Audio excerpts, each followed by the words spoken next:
Three Comelec commissioners retire from post today, leaving behind a pending resolution on the disqualification cases against presidential bet Bongbong Marcos.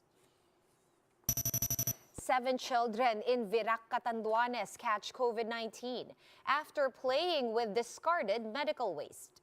The DOH and the DENR are now reminding medical facilities to manage their biohazard wastes properly. And the Senate Blue Ribbon Committee wants charges filed against President Duterte for paving the way for the anomalous deals involving Pharmally Pharmaceuticals. The committee's partial report noted that the president abused his power by preventing his cabinet men from attending key hearings.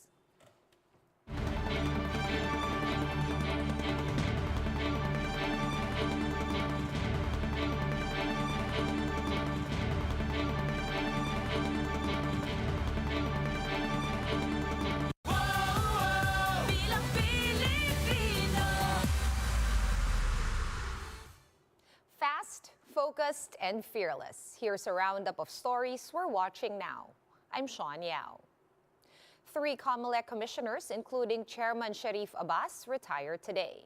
Greg Gregorio reports to us live from Manila for more details. Hi, Greg.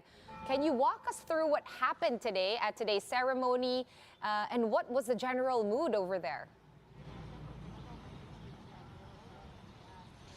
Sean, the members of the Comelec on Bank held a session today at the Sofitel Hotel in Pasay City, but the event was closed from the media. Thus, all of us stayed here at the Comelec main office in Intramuros to monitor the event. But as what we have seen from the live streaming through the Facebook page of Comelec Commissioner Rowena Guanzon, all of the commissioners were in their official robes attending the on-bank session, particularly for the retirement of the 3 officials of the country's poll body.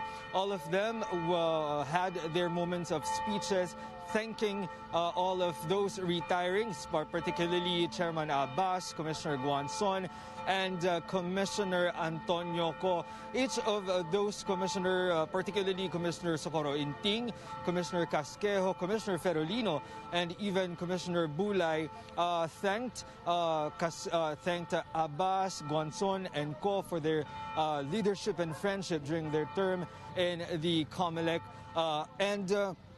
And the mood was light. There was no obvious. We have not observed any untoward incidents, especially between Comelec Commissioner Rowena Guanzon and Comelec Commissioner Aimee Ferolino, with whom we have seen a perceived infighting amongst these 2 members of the Comelec on Bank. Sean? All right, but did you see these 2 commissioners, Commissioner Aimee Ferolino and Commissioner Guanzon, acknowledge each other in any way during the event? Did you see them exchanging any words, any pleasantries? Sean, during the speech of Comelec Commissioner Aimee Ferolino, she acknowledged Commissioner Rowena Guanzon and she even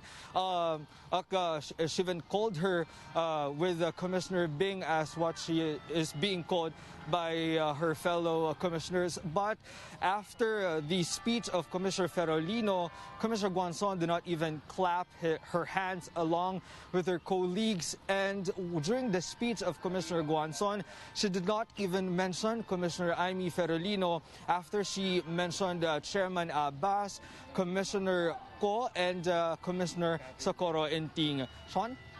All right, and along those lines, Greg, did the retirees receive any tokens for their service to the Comelec? Was there anything like that?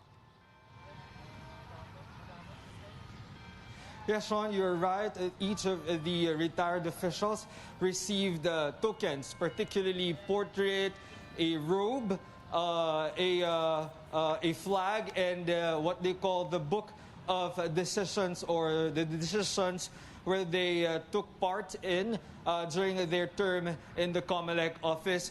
During their speeches, if I may add, Sean, Comelec Commissioner Socorro Inting even joked about talking to Commissioner Guanzon or naming Guanzon as Congresswoman Guanzon while she was mentioning Commissioner Antonio Co. She mentioned that Antonio Co is perfect for the Supreme Court after his retirement today, as he has been part of the shortlist to be part of the SC Justices. Sean? All right, a very eventful day over at the Comelec. Thank you so much for that update. News 5's Greg Gregorio reporting to us live from Intramuros in Manila. And the Senate Blue Ribbon Committee considers President Duterte as liable over the questionable pandemic transactions involving Pharmaly Pharmaceutical. Mayan Los Baños with the full story. Sa kanya mga ginawa na pagtatanggol, pagbubuska, at pagtatago, I'm sorry, the President must be held accountable. In its partial report, the Senate Blue Ribbon Committee sees President Duterte being liable over the government's alleged anomalous pandemic deals. The committee points out that the president was the one who appointed the officials who approved the supposed irregular transactions. It leaves us, therefore, to conclude nothing less, pati madla, nothing less that he was aware of, alam niya, allowed, and condoned. Pinabayaan niya, tolerate niya the misdeeds of his closest associates and appointees. The partial committee report stated that the president betrayed public trust by appointing Michael Yang as an economic advisor in 2018. The president also supposedly discredited the Senate and the Commission on Audit, which are investigating the issue. Senators added that President Duterte abused his power when he prevented cabinet officials from attending the Blue Ribbon hearings. Talaga napakasakit. He repeatedly and publicly defended and protected those closest to him, who had been found to have dipped their fingers into the coffers of the nation at a time when our people were suffering and still are. Gordon said that among the charges that could be filed against the president are inciting to sedition, negligence of duty, and grave threats over his warnings to the senators. Huwag kayong pumunta dyan. Huwag kayong maniwala dyan. That is inciting to sedition. Inexcusable negligence of duty. However, amid these recommendations, an impeachment complaint is no longer an option as Congress is set to go on break for the election season. Reporting for News 5, Mayan Los Baños, we are One News. 7 children tested positive for COVID-19 after playing with medical waste in Virac, Catanduanes. Jen Calimon with the story. Over 20 children in Barangay Concepcion, Virac, Catanduanes underwent antigen testing after being exposed to hazardous waste materials. They experienced COVID symptoms after using toxic medical supplies as toys. After undergoing COVID tests, 7 children aged 3 to 11 and 1 female adult came out positive. Ayun po na talagang kumpirmado na naging positibo po ang 7 bata. And idadagdag ko lang po ma'am, ang isang nanay na siya po yung asikaso dun sa mga bata, asin na kinuha sa mga kamay ng mga bata yung ginawang baril-barilan na ringgilya. Authorities discovered hundreds of used syringe, personal protective equipment, antigen test kits, and containers with blood in the coastline of Concepcion town in Virac, Catanduanes last week, based on the probe by the Municipal Environment and Natural Resources Office of Virac. The biohazard wastes were from Excel Care Diagnostic and Wellness Center. Laboratory officials did not deny that the supplies belong to them, but they insist that they did not dump toxic wastes on purpose. Nagkamali daw po yung basurero ng pag-pick up nung plastic na lalagyan nila ng basura. In which hindi naman yun na binay out ng DNRE kasi yung biohazard ay supposedly talaga nakasecure siya, nakasafe siya. Sabi nila nung kinuha nung hindi nila alam kung saan itinapon yung nasabing yung basura. Kaya natagpuan na lang, na-discovery na lang na nandun sa may shoreline tinapon ng basurero. After further investigation, the DENR Environmental Management Bureau found that the laboratory does not have a water discharge permit and hazardous generator registration. Their DENR permit is also indicated in another location. Despite numerous violations, the laboratory will not be shut down yet. They were given until February 15 to fix their documents, but they will still face charges over violations of the Toxic Substances and Hazardous Nuclear Waste Control Act and the Sanitation Code of the Philippines. Fortunately, the children who tested positive from COVID-19 are now safe and currently recovering. For its part, the Health Department said they do not tolerate this irresponsible behavior from laboratory and medical facilities. Meron din po tayong mga polisiya to guide you on what you're supposed to do regarding this medical waste. We are not going to tolerate this kind of irresponsible behavior kasi maaari po ito makasakit or it can cause harm to our other citizens within or nearby their areas.